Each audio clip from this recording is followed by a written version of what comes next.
Hi. I'm just got to tell you about this slightly odd experience that I just had.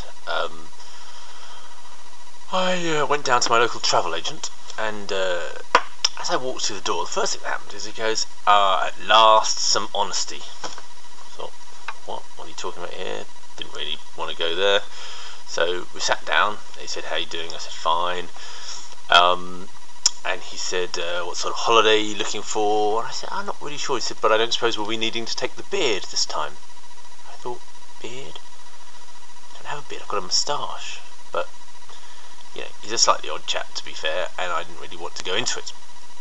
And I said, "Have you got any ideas?" He says, "I have the perfect place for you, San Francisco."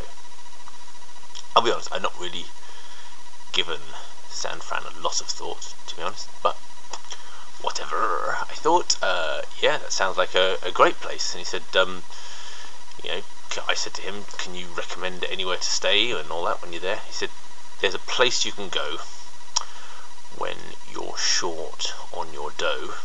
I'm guessing that the flight will be quite expensive, so I might well be. He said, "I'm sure you're going to find many ways to have a good time." And he said it was like a cryptic way, and I was a bit like, okay, what do you mean by that? And he says, "They have everything for you men to enjoy.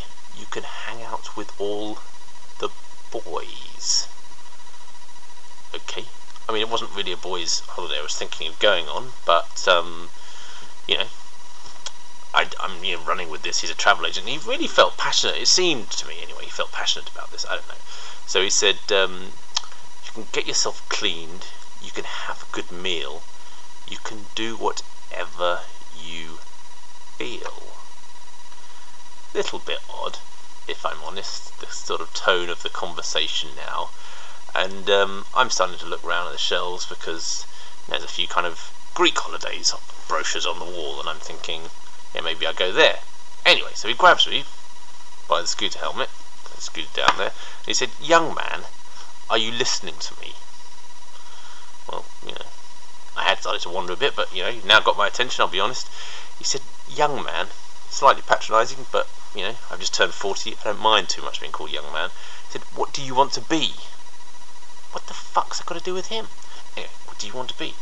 "You can make real your dreams, but you've got to know this one thing." Where is this going? He's a travel agent, and he starts getting philosophical with me. "No man does it all by himself," he said. "Put your pride on the shelf. Look, I can afford to go on a proper holiday. I don't know what he's thinking of." He said, "Just go there, to the YMCA. I said, "My wife is never going to stay at the YMCA. And he said, "For fuck's sake, let's not go back down the beard route again." Beard route? Am I missing something here?